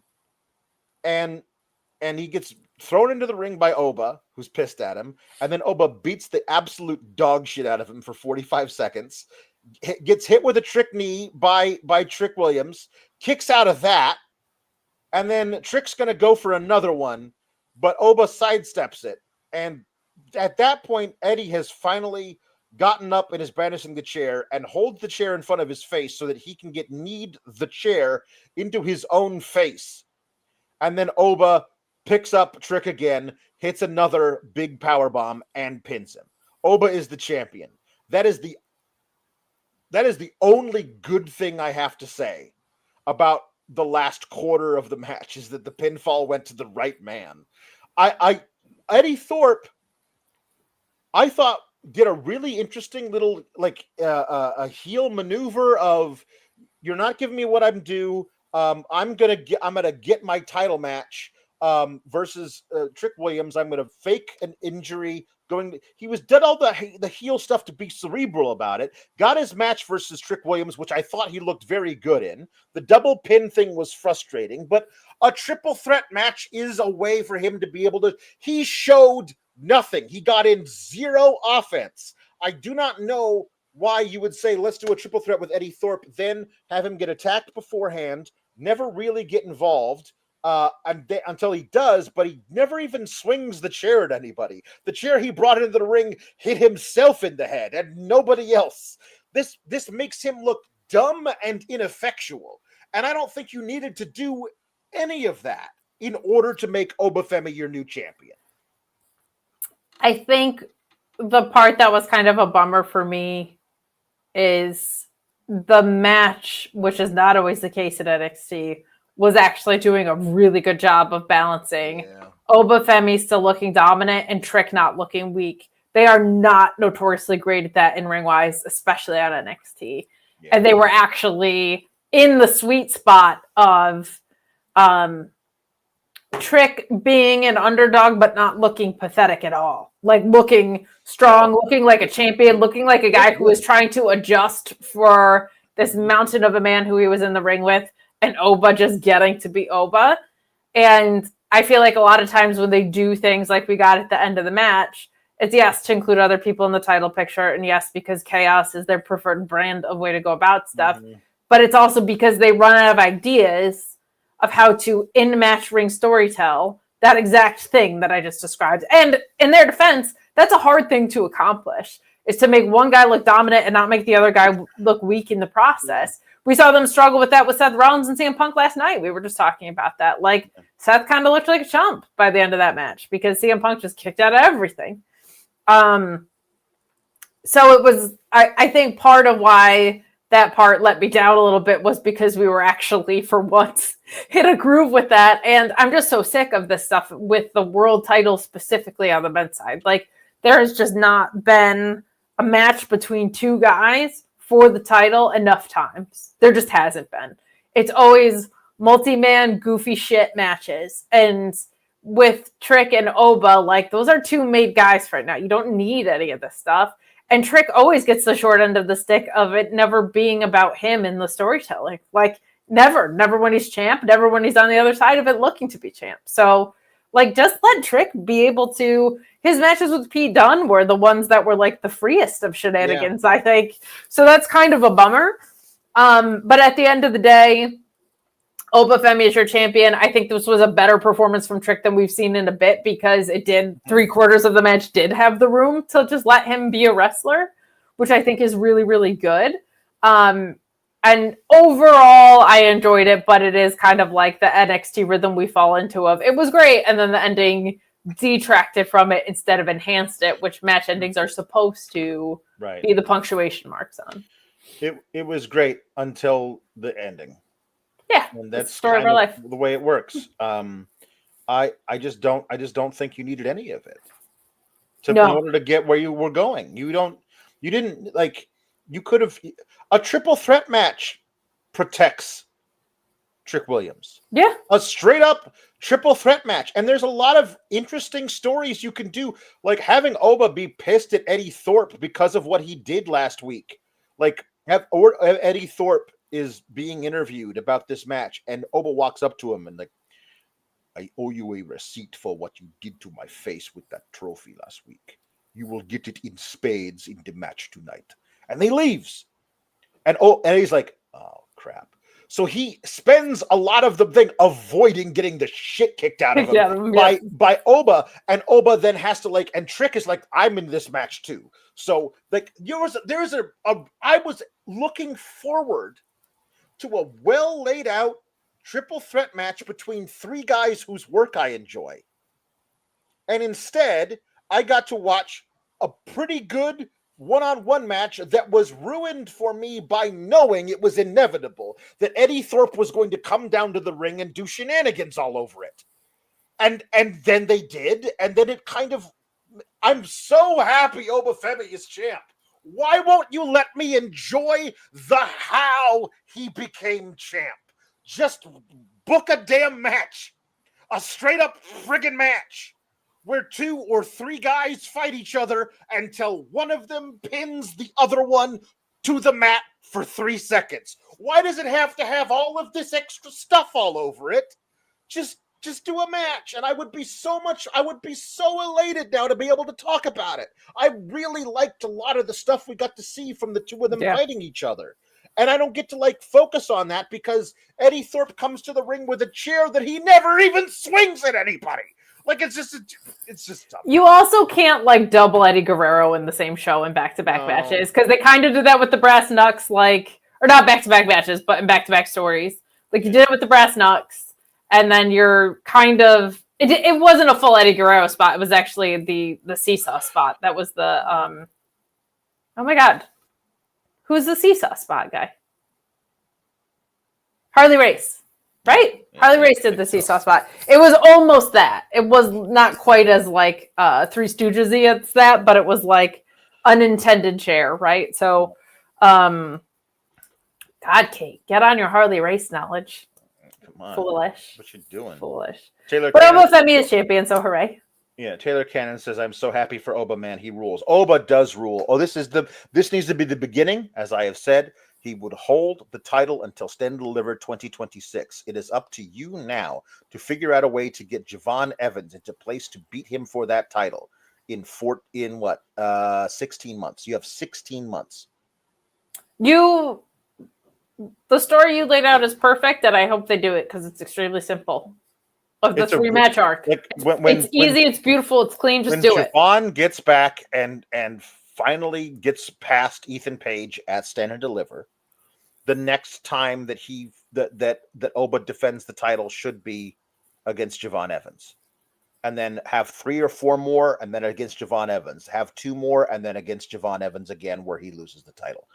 Like that's a really, and the progression to your point being Javon Evans' character arc being lost pretty quick and pretty handily the first time, comes real damn close the second time but loses, and then finally climbs up the mountain the third time. Like that's a character arc with a satisfying ending against the unbeatable champion, with one of the most likable, young, exciting, entertaining, highest potential wrestlers that you have on the roster. Just do it. Just do it. Just do it clean. Do it right. Yeah. But Alex, not everybody can just do it. They can't. Much like NXT, some people struggle with doing it. Oh. But in NXT, it's booking. It's not booking so much. Sometimes it's boners. We've been telling you guys about Blue Chew for years, and we ain't stopping anytime soon. That confidence, that performance, that edge that you're going to get in the bedroom and mentally when you check out BlueChew.com and the code FIGHTFUL. First shipment free. Yes, shipment. That's because you don't have to wait in line at the pharmacy, have any awkward conversations with doctors. You're questioned online, and if approved, this ships straight to your door. It excludes all the awkwardness. Now listen, so will that confidence. That's going to get rid of a lot of that awkwardness as well. Same active ingredients as Viagra and Cialis. You know it's going to work. They know it's going to work. And that's why they're willing to give you that first shipment free at BlueChew.com when you use that code FIGHTFUL. Take control. Handle your business. BlueChew.com and the code FIGHTFUL. This one's about boners. Backstage. Boners, you said it's about boners. I wish you could have seen Alex's reaction, because you know the emoji? That was just Alex, but with a head shake. Just my dad's in the chat, and I've never gotten looked at in a more dad way than Alex just looked at me. The real main event of the show. I mean, afterwards they had Oba come out, and Oba was up the ramp. Giulia comes out. They each hold up the thing. It's so great. The new era of NXT is happening right now. This is awesome. Good for you. Wonderful. Excellent. So we got Vengeance Day. We got Stand and Deliver. We're into spring. We're moving through. Like, there's a lot to like. Thank you, Netflix, for all this. There's a lot to thank Netflix for. When it so comes true. to the Bountiful. 2 new champs here, and I hope an imminent new champion in Steph Vaquer.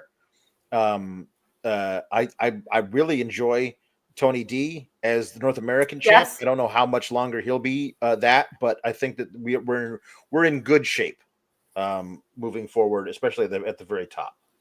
However, the real main event of tonight was The Rock coming out and delivering a very rambling promo where he had to be reminded several times of how much time was left on the clock. And to stop swearing, Dwayne.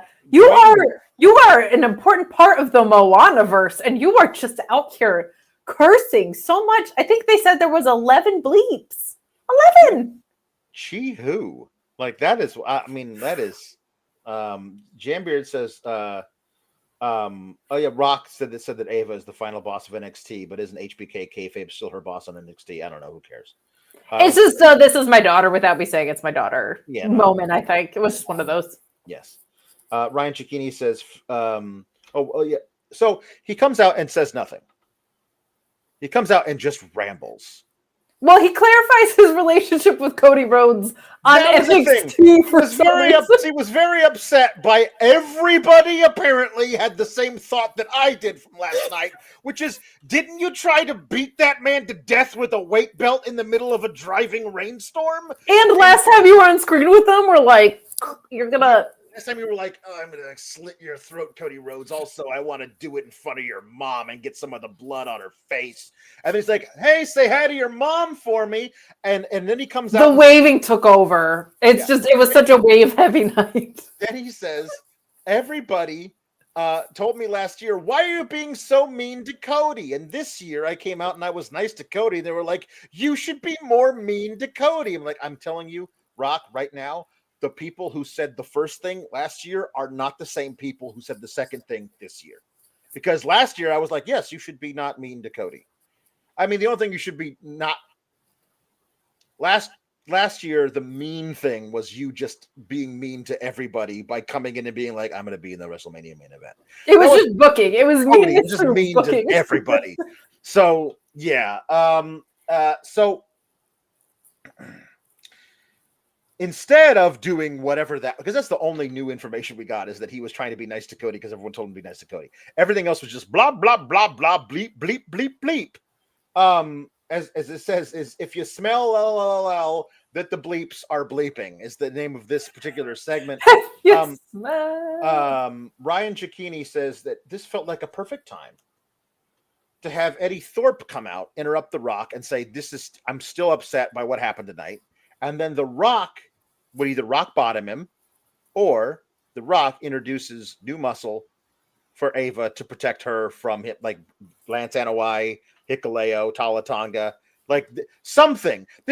You only get to make this the main event if there is a thing that he does.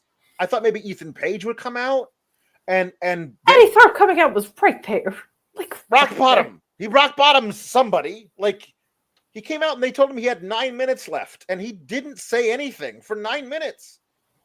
He was counting the clock of what he wasn't saying too. It was very funny. He was like, they're telling me I got 3 minutes left. At one point he goes, we're going to go all night. And then they were like, no, we're on a network, sir. You can't do that. He was like, okay, we won't.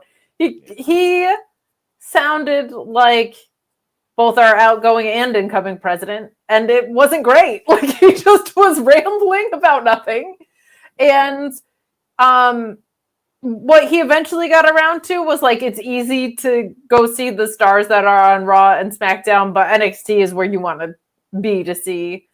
But what he said was, like, what he was going for was, these are the stars of tomorrow, and you should go to NXT events to see them now. But what he said was, there's no superstars at NXT, and I almost fell out of my chair. There's no superstars around here. What an enticing way to draw people into the arena at the show, Dwayne. Yeah. What? Jake from Windy City, a 3-month member, says that Rocky and Travis Scott might be hanging out a little too much. Maybe. Meat Normus says, if you could smell what meat is cooking, black-eyed peas, spinach, garlic, and onions with pancetta. That's fancy Italian bacon. Thank you, Netflix. Well, thank you, Meat Normus, for giving me a great idea of what to cook tomorrow. Will Chisholm says, I think it's funny as hell that Rock will pop up on NXT, but Roman's like, nah, I'm good. Roman definitely won't come.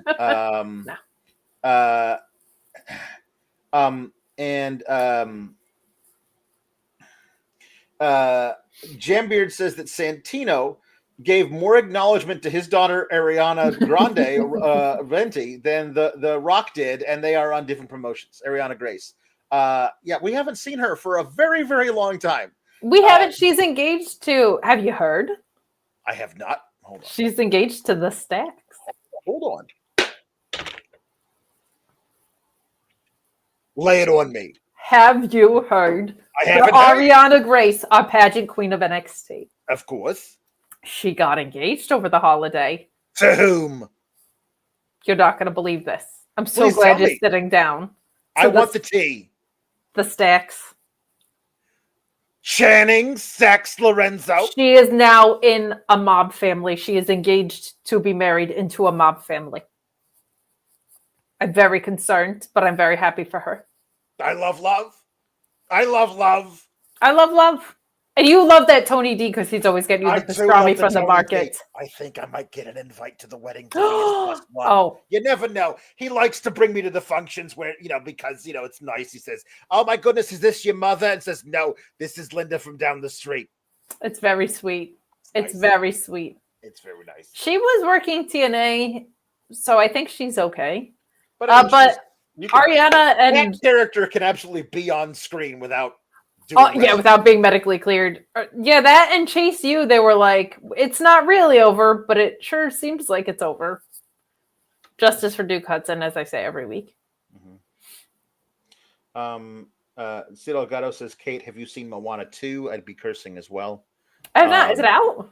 It's in the theaters. Yeah, it's Is it on Netflix? Because that's the only place I consume it is not on Netflix. I believe it will be on. Well, then what's the point? When it hits the streaming. How am I going to wave like a celebrity if it's not on? I can't just be in a theater He's got Red Notice, which is on Netflix, which I think it might be the one with the egg. I think that's the one with the egg. And then Red One is the one that's on Amazon Prime now. The one with Santa Claus. I don't know what Amazon Prime is. Never heard of her. I don't know her. Luis telling us that the Ariana Grace is engaged to the Stacks, who got ratted out by that bastard Funaki. Adriana Rizzo, Big Ange, Luis. Big Ange even pulled out the Glock on him for ratting on Stacks Lorenzo. He stole Funaki's wallet, but we don't talk about that. I have no idea what this is in reference to whatsoever. But apparently there's some stuff. A social media thing. On social media, but Meat Enormous says that Oba versus Gunther is giving me pre-meat sweats. Listen, I need Gunther to gain about 40 pounds before we do that match. Yeah. I need to see at least some semblance of what Walter was. Chunky Gunther. I'm sorry. Your health is secondary to my enjoyment of things, Gunther. Yeah. And then Rob Reed says, whatever way it needs to be done, I need Obafemi versus full Redeemer mode Miro at some point. Oh, yeah. That would be pretty great. That would be pretty great. Give me what I want. Yes, Stacks made some Instagram skits over the holidays, so that's where that's from. Apparently, Luis tells me. So good for them. I like it when talent are proactive in creating their own stuff. Yeah. Will Chisholm says half of the talent is not old enough to drink the Rock's drank. LOL. I don't know if it's half the talent, but it is several of them, for sure.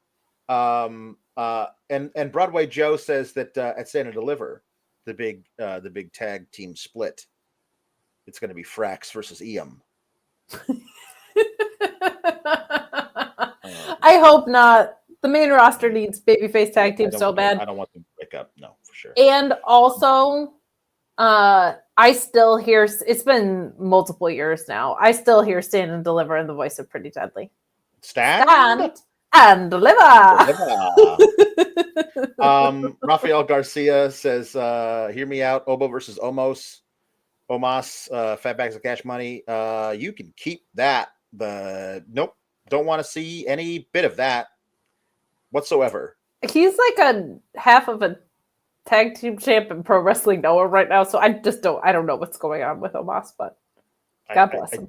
I don't know. I've never saw it with the dude. He's very big, but I never saw 1 ounce of any kind of in-ring ability whatsoever with that guy. No. Omas is a different guy entirely. He had that good match with Seth Rollins. That's been about it. And he had that match where he got to be a cool person against Braun Strowman, which I don't believe you saw because I think that was Saudi Arabia. Yeah, I think that might have been it. Yeah, he had a very cool energy about him, and I was like, "Can he just be that, please?" But no, that was not the case. MVP's gone now, so he's got no mouthpiece. I don't know what they would use him for. Nor do they. Oh, Alex having internet problems? My internet holding up? What is this world? What has it become? Now that I've betrayed everything I've ever loved. Oh, there he is. He's back. I didn't do that. Something else did that. Dusty? One of those things where you click somewhere on the screen and it just completely kicks you out of the Oh, it's the worst. It's I the hate worst. When it happens. I don't know.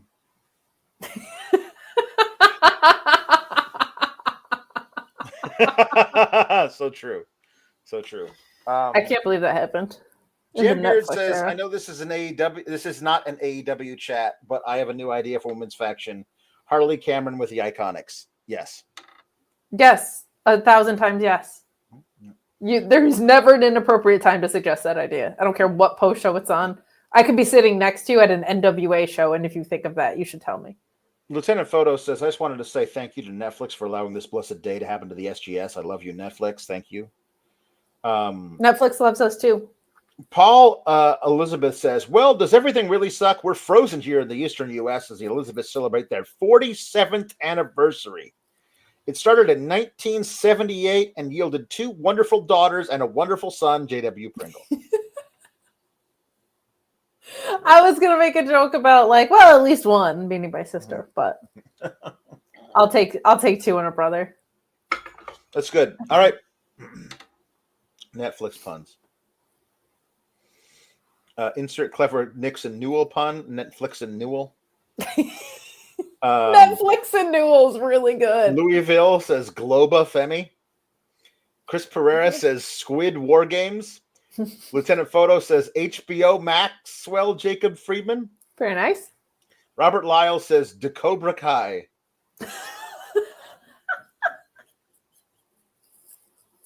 That's really good. Lieutenant Photo says Huluchasaurus.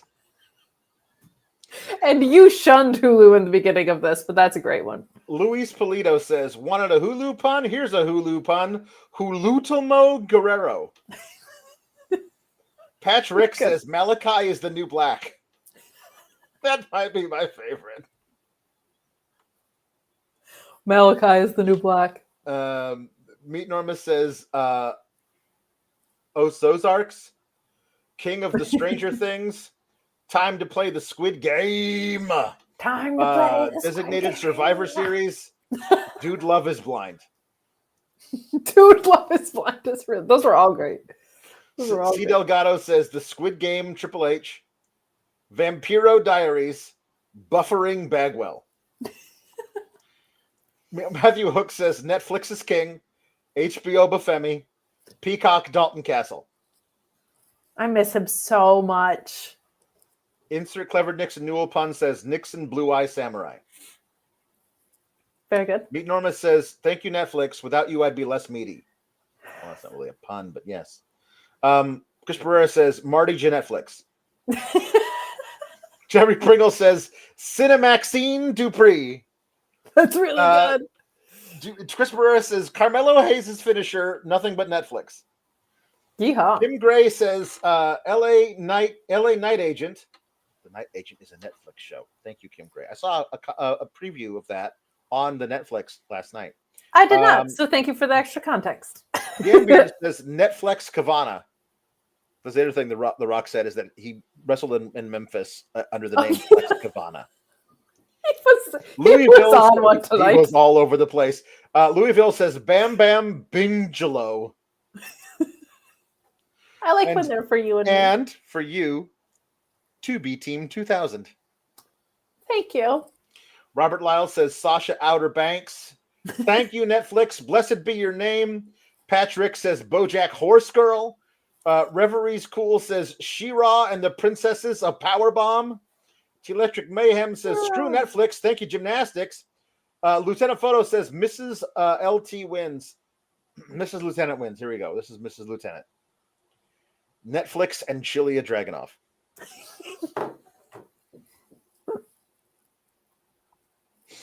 Meet Norma says Penta El Cerro Miss Mizell. Penta El Cerro Miss Mizell. Very nice. Between two Herns. The Leggy Blonde Glass Onion and BoJack Horse Girl. Robert Lyle says Sasha Outer Banks. Well, we read that one already. C. Delgado says Deep Cut. The Mega Powers of the British Bulldog. Okay, interesting. Meet Norma says No Good Dirty Deeds. The Lincoln Horse Lawyer. A Discovery of Spooky Scottish Witches. The Menendez Brothers of Destruction. Very good. JW Pringle says, happy anniversary, Papa and Ma'am Elizabeth from Son. Papa and Ma'am.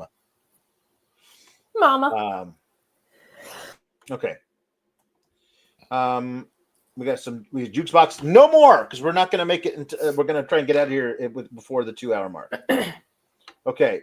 We got 2 for Nya. 2 for Nya. I see them. Okay. Do you want me to start with one? Yeah, start with whichever one you please. CEO, CEO, CEO, CEO, CEO, CEO, CEO, CEO. Heavens to Virgil, they gave me a bigger check. Hurt my heel, but never skipped a step. Heard I healed, got the women pressed. Look, I'm top tier, literally all standards set. Bounced back in the game. This is my soundtrack to my reign.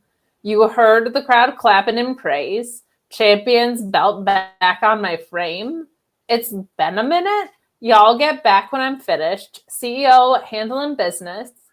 This was the mission. Stepping on all my minions. That literally is such an Athena reference. Get back to counting my millions. It's been a thing. Conquered all my dreams. Now it's a regular scene. It's all in my genes. CEO. CEO. CEO. CEO. Yeah. Very good. I love this. All right, hold on. No, of course. Hello, everybody. This is me, Jambia, the once Dusty. That's me to sing "We Are the Champions" by Queen in honor of the Oba Femi. Hold on, and Giulia. I paid my dues time after time, baby. I done my sentence, but committed no crime. And bad mistakes, I made a few. I had my share of sand kicked in my face, but I come through, and I mean to go on and on and on. We are the champions, my friends, and we'll keep on fighting till the end, baby. We are the champions. We are the champions. No time for losers, daddy, because we are the champions of the world. And that's not hard times. That is good times. That is the best It's time. true. It's Brett true. Flicks and Bill. That's good stuff right there. Hold on, there was another one here. I wanted to read that one.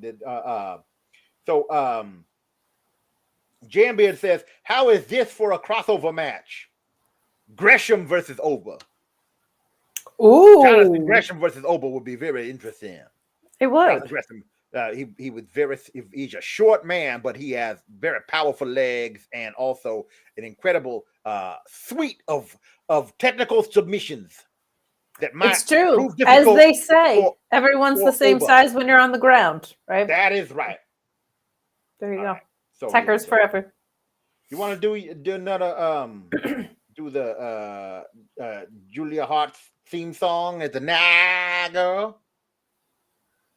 I would love to, because I'm born from pain inside my veins, bred for war and begging for more.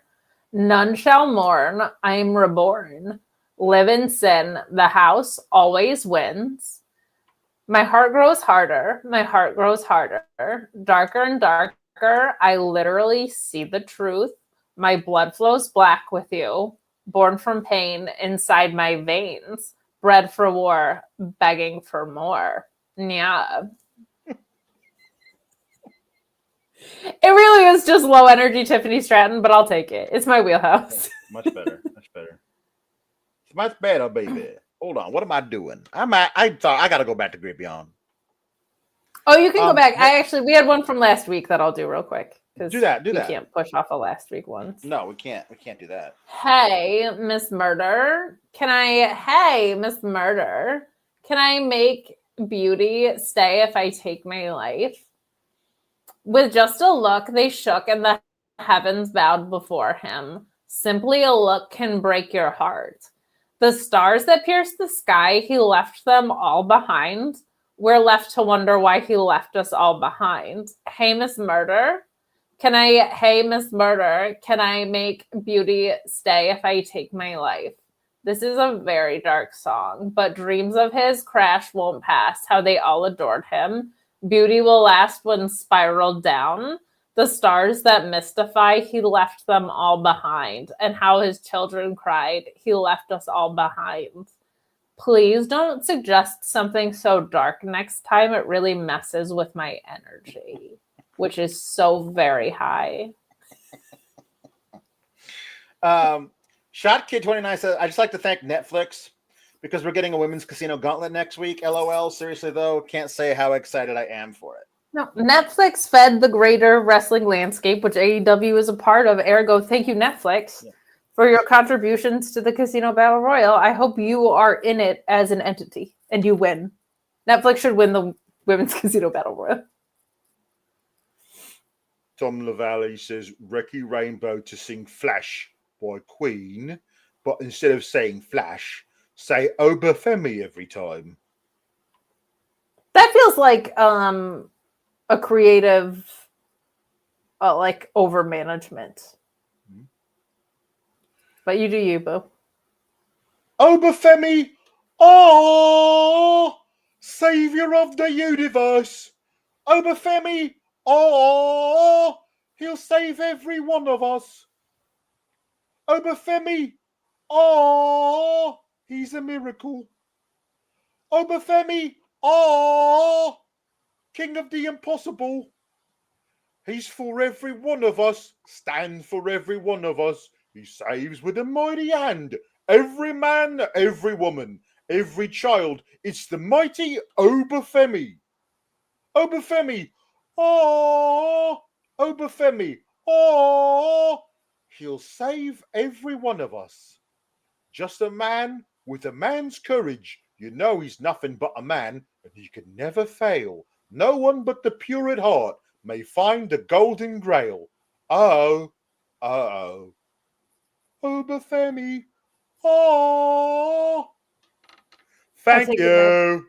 I take it back. I did not know your game. It's perfect. It fits him perfectly. Thank you. Obafemi is your new NXT champion. And so is Giulia.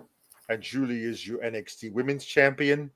Yeehaw. That means that in the big picture, no matter how we feel about Lexis King, that in the grand scheme of things, nothing sucks. Keep cool, gabagoos. Yeah.